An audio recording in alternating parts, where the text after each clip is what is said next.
Muy bien, seguimos entonces con nuestro programa de hoy, con Francisco Turrión Peláez, hablándonos sobre el agua, él es hidrólogo de la Confederación Hidrográfica del Río Segura, ustedes lo saben, ya se los he dicho en la primera parte, un hombre muy inteligente, y en un momento dado hablé del Partido Colorado, el Partido Blanco y el Frente Amplio.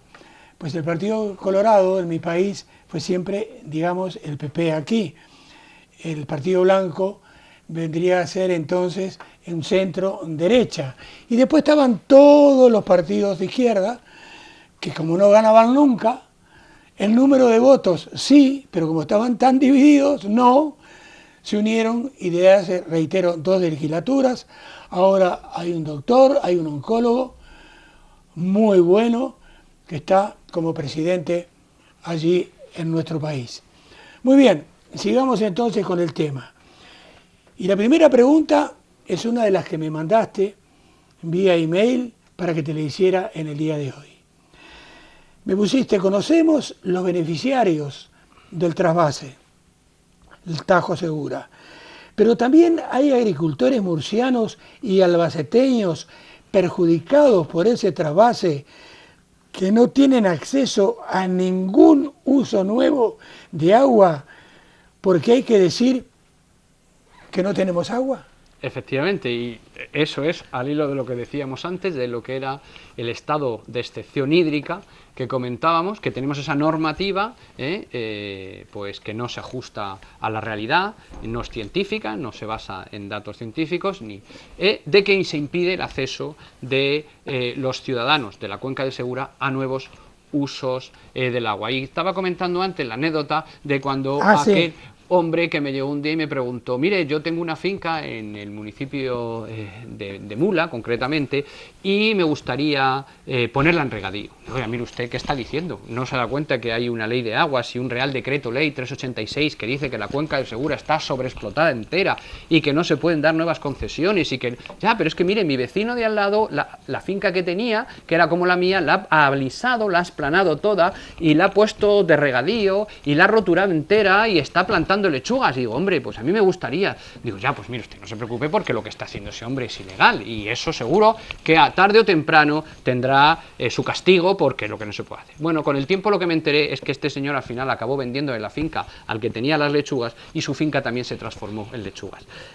Esa es una realidad de lo que pasa en la cuenca del Segura, del estado que hablo de extinción hídrica. Claro que hay perjudicados del trasvase Tajo Segura, todos aquellos que no riegan del trasvase Tajo Segura y no pueden regar con ninguna otra agua, porque decimos que tenemos déficit, porque decimos que no tenemos agua, porque no podemos dar concesiones, porque tenemos un nuevo plan hidrológico que dice, en mi opinión erróneamente, fraudulentamente, que tenemos un déficit de 400 hectómetros y que tenemos que hacer más desaladoras y más trasvases, etcétera, que tenemos este gran déficit y que la gente, los ciudadanos, no pueden acceder al agua. Pero además, y enlazando con los escándalos que han salido en televisión recientemente sobre Aquamed, lo curioso ya de este documento, la vuelta de tuerca que introduce el nuevo plan hidrológico, es que dice, bueno, y si usted quisiera tener agua, o si usted necesitara un abastecimiento de un pueblo, beber más agua, siempre podrá contar con las desaladoras de la Manconela del Canal de Tavilla y las desaladoras de Aquamed, pero nunca con aguas subterráneas. Es decir, en mi opinión estamos haciendo un documento, una normativa legal que es de obligado cumplimiento para todo el mundo, donde nos está impidiendo desarrollarnos, donde se está perjudicando a los regantes industriales de la cuenca del Segura, porque no se les permite acceder al agua que están viendo o que tienen debajo de sus pies. Por tanto, y todo ello, ¿por qué? Porque tenemos que mantener esta infraestructura, decir que no tenemos agua, esta infraestructura que es el trasvase Tajo Segura, y decir que como no tenemos agua, lo necesitamos. En mi opinión, el día que la cuenca del Segura sea autosuficiente en materia de agua, que no necesite el trasvase, va a ser lo mejor que nos puede pasar en materia de agua a la propia cuenca del Segura. Habrá transparencia, se pondrán los números encima de la mesa, no habrá fraude con los datos, veremos que el déficit hídrico es un fraude que está hecho precisamente para hacer ricos a unas cuantas constructoras y algunos se lleven sobres y bufandas y grandes cantidades de dinero con corrupción. Escuchándote hablar, se me ha ocurrido llevarte cuanto antes a la televisión nacional estatal de mi país, el Canal 5, pero el viaje lo vamos a tener que hacer desde el aeropuerto de Castellón. No sé si te gustará hacerlo. Mis compatriotas que no saben por qué nos reímos, es porque fue uno de los tantos aeropuertos que se han diseñado, se han gastado millones y millones de euros en construirlos y no hay un solo pasajero, no hay un solo avión desde hace años subiendo desde esos, diría yo, supuestos aeropuertos. Antes de seguir con esto, quisiera que le volvieras a recalcar a la gente que no conoce el tema, como yo, ¿cuál es la diferencia que hay entonces entre un acuífero, que de donde supuestamente es el agua que se utiliza, el agua que se ve, a lo que es la masa de agua subterránea? ¿Por qué dicen que una sí y que la otra no? Bien, una masa de agua subterránea es el agua que tiene un acuífero, es decir, el agua que tiene un estrato geológico. La estructura de la tierra en la cuenca del Segura y en el levante peninsular son estratos, capas, muchas de ellas son de calizas y dolomías, que son oquerosas, que están llenas de grietas, de agujeros, de cuevas, rellenas de agua. Masa de agua subterránea es el agua que tiene cada acuífero. Pero pues ¿hay diferencia con embalses subterráneos? Sí, podemos decir que es lo mismo. Un embalse subterráneo es una masa de agua, es decir, un acuífero, y puede haber varios embalses subterráneos superpuestos. Perfecto. La cuenca del Segura, estudiada del Instituto Geológico y Minero en los años 70 y 80, decía que tenía unos 100.000 hectómetros de agua embalsada. En esas masas de agua subterránea, en esos acuíferos, en esos embalses subterráneos. Ningún plan hidrológico de España, en contra de lo que dice la Ley de Aguas y la Instrucción de Planificación, cuantifica el volumen de agua que tiene esas masas de agua subterránea. Es decir, lo que pasa que los embalses subterráneos, los acuíferos, estos estratos geológicos, tienen, digamos, por decir de una forma, dos flujos de agua. El agua, unas veces, parte de ese agua se drena a ríos y manantiales, pero hay otra parte de ese agua que no se drena a ríos y manantiales, que recarga los acuíferos y que finalmente se va al mar de forma desconectada de los cauces fluviales. Y también estos embalses subterráneos, estos estratos geológicos, se conectan unos con otros en profundidad y transfieren el agua de unos a otros lateralmente. Estas son dos cosas fundamentales que dice la Instrucción de Planificación que tienen que calcularse, es decir, el volumen, las reservas de agua almacenadas, los almacenamientos, tanto superficiales como subterráneos, es decir, el agua que tienen estos embalses subterráneos, y, muy importante, las transferencias laterales entre acuíferos y su descarga al mar. No solo el agua subterránea que va al río, sino la que lateralmente va al mar. Bueno, pues salvo el plan del Júcar, el plan hidrológico del Júcar, ningún plan de España, salvo que ahora mismo me equivoque en algún caso concreto que yo no conozca, pero por lo que yo he estudiado todos los planes hidrológicos, ninguno, salvo el Júcar, estudia cuáles son las transferencias laterales de agua entre masas de agua y su transferencia al mar.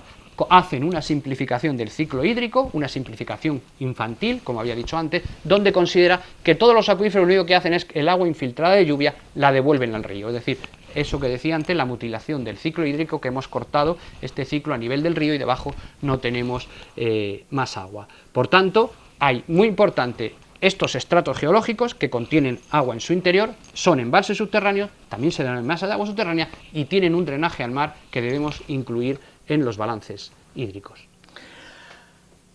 Ahora, nosotros hace algún tiempo estuvimos grabando, hicimos muchísimas grabaciones muy interesantes con el psicólogo Juan del Amor Moya, un hombre también muy inteligente, y con él estuvimos hablando en un momento dado acerca de lo que es el Cuerno de África, los problemas que pueden haber. Y aquí, en esta zona, sobre todo, me han dicho también irónicamente que hay gente que a los murcianos les llaman los panzas verdes porque tienen muchísima agricultura. Entonces, ¿qué puede pasar este año, el año que viene, en el futuro, con esa industria agroalimentaria murciana, si hay problemas con el agua del Segura y no viene la del Tajo, como la sequía que hubo? Nosotros ya estábamos en España del año 2005, creo, al 2009 o algo así. ¿Qué puede pasar? Bueno, pues si hacemos las gestiones bien y similar a como gestionamos en la pasada sequía 2005-2009, absolutamente nada. Y hay un gráfico que lo demuestra, ¿no? Si nosotros vemos el volumen de exportación de productos hortofrutícolas del sector agroalimentario a países fuera de la Unión Europea y el resto del mundo, es decir, en los millones de euros que se exportan de la región de Murcia, se facturan en exportación en productos del sector agroalimentario a lo largo de los años, del principio del siglo hasta ahora, vemos en esa gráfica que no hemos dejado de aumentar la exportación y de facturar cada año más que el anterior en productos el sector hortofrutícola y el sector agroalimentario. Es decir, cada año que pasa exportamos más agua, en definitiva, porque las verduras, las hortalizas, las lechugas llevan agua. Claro. Pero en cambio, si nosotros en ese mismo ciclo, desde principios de siglo hasta hoy, del siglo XXI hasta hoy, vemos que concretamente en el periodo 2004-2009, en ese año hubo una sequía muy importante en la cuenca del Segura, hasta ahora la más importante registrada en la historia de la cuenca del Segura, ¿no? Del Tajo Segura vino menos de la mitad de agua prevista anualmente, me parece algo más de 100 y pico hectómetros, y del Segura solamente el agua de la cuenca los recursos de la cuenca se redujeron, se quedaron en el 20%. Si tenemos del torno a 800-900 hectómetros en los embalses, los pantanos, más el agua por el río, se quedó única exclusivamente en 200 hectómetros. Es decir, con menos de la mitad de agua en esos años, con menos de la mitad de agua, seguíamos produciendo y exportando más que el año anterior. Era de pensar, y hubiera sido lógico, que ante una crisis hídrica de esa magnitud hubieran caído las exportaciones, la producción de lechugas, de hortalizas, hubiera bajado. No solo no bajó con respecto a los años húmedos, sino que seguía aumentando. Y la respuesta dice, ¿qué agua se utilizó? En esta, ¿de qué agua echamos mano en esas circunstancias para que nuestra industria agroalimentaria no dejara de exportar más que el año anterior? Pues de las aguas subterráneas. Concretamente, en aquellos años el gobierno de España hizo una inversión de 50 millones en la cuenca del Segura en nuevos pozos profundos, en los que yo tuve oportunidad de colaborar y participar, donde captábamos acuíferos, masas de agua subterránea, y que aportábamos, o se aporta ese agua a los principales ríos de la cuenca del Segura, tanto al río Mundo como al río Segura, se echaba en la zona de Murcia agua a las acequias, etc. Una parte, en torno a los 135 hectómetros anuales, se aportó de estos acuíferos para suplir esta falta de agua que no venía del Tajo y que del Segura estaba tan mermada. Bueno, eso más unido a pozos de particulares, es decir, utilizando las propias aguas subterráneas de la cuenca del Segura, se hizo que esa falta de agua, esa carencia que hubo en esa sequía, no se notara en la producción. De hecho, por lo que vemos en la prensa estos días, esto va a ser la solución que va a adoptar por fin el gobierno de España, a utilizar aquella batería estratégica de pozos que se hizo, o la del Sinclinal de Calasparra, a ser posible, sin afectar al Gorgotón, sin poner pozos muy cerca de esa surgencia tan maravillosa, y, en mi opinión, deberían hacer nuevos pozos en sitios hidrogeológicamente óptimos para aportar ese agua propia de la cuenca del Segura, que, como decía el anteproyecto del trasvase Tajo Segura año 67, que se está yendo al mar, pues antes de que se vaya al mar, utilizarla nosotros para mantener nuestra agricultura, para seguir exportando y, sobre todo, por una cosa, para permitir que los que no tienen agua del Tajo, la zona del norte de la cuenca del Segura, Moratalla, Caravaca, Cejín, Nellín, Calasparra y otras zonas, también puedan acceder y desarrollar su economía usando nuestras propias aguas subterráneas. Bueno, ahora, para contestar las dos últimas preguntas, te vas a tener que poner el bañador, el traje de baño, como le decimos nosotros en Uruguay, porque te vas a tener que tirar al agua, porque yo no diría preocupantes, pero son difíciles.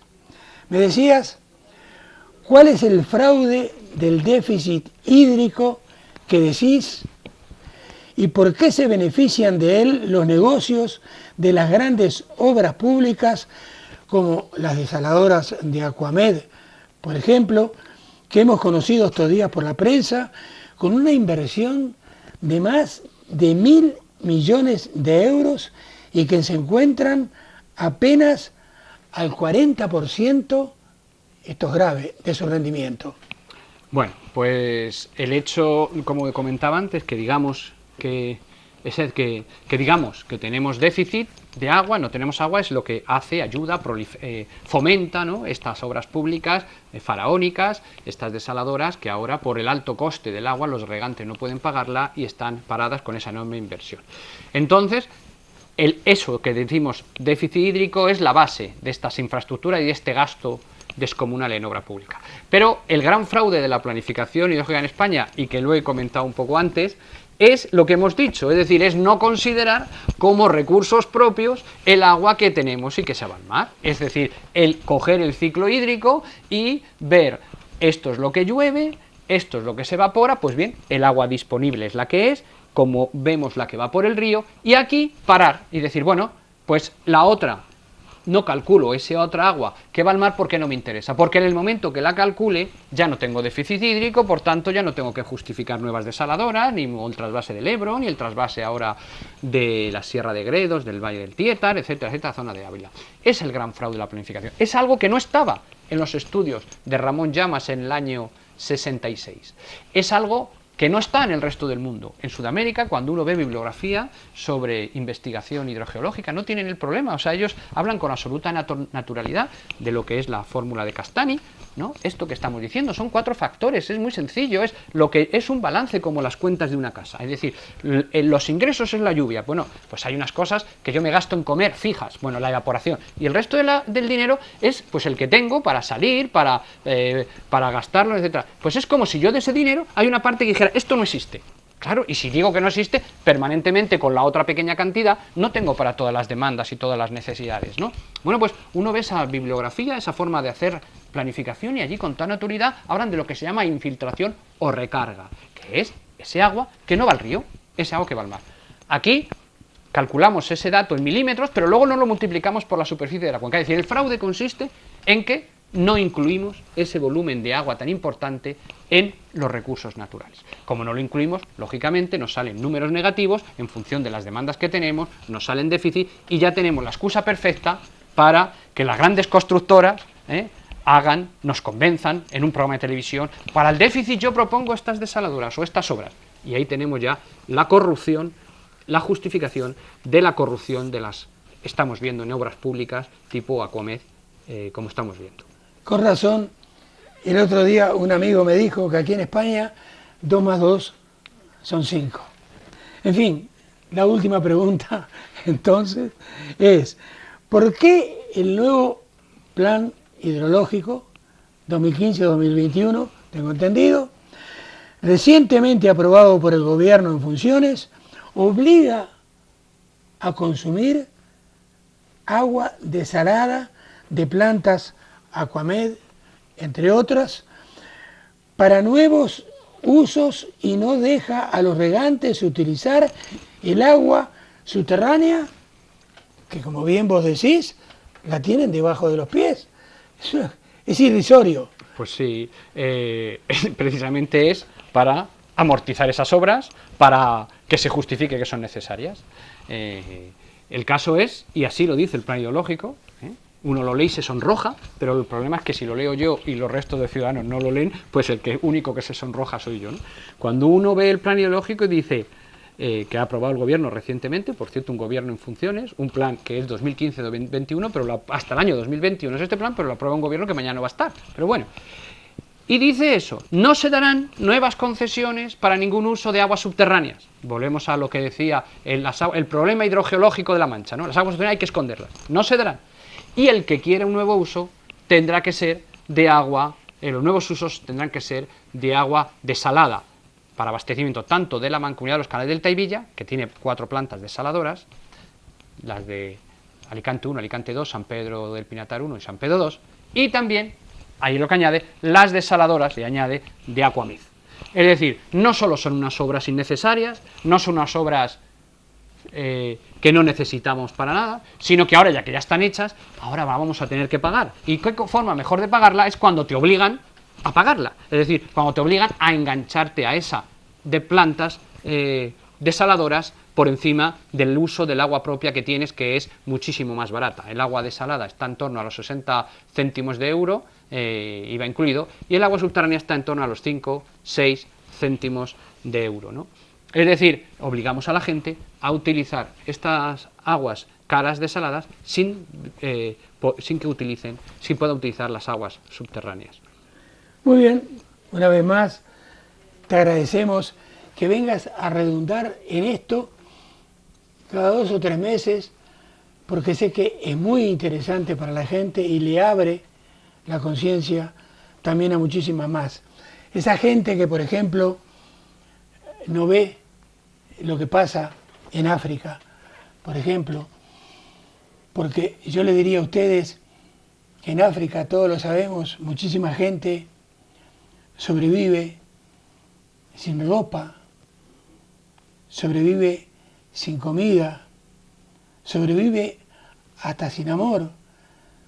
Pero tengan en cuenta la gente que en este país, en España, tiene la sartén por el mango con el agua, que nadie jamás hemos sentido que haya sobrevivido sin agua. Hasta la semana que viene.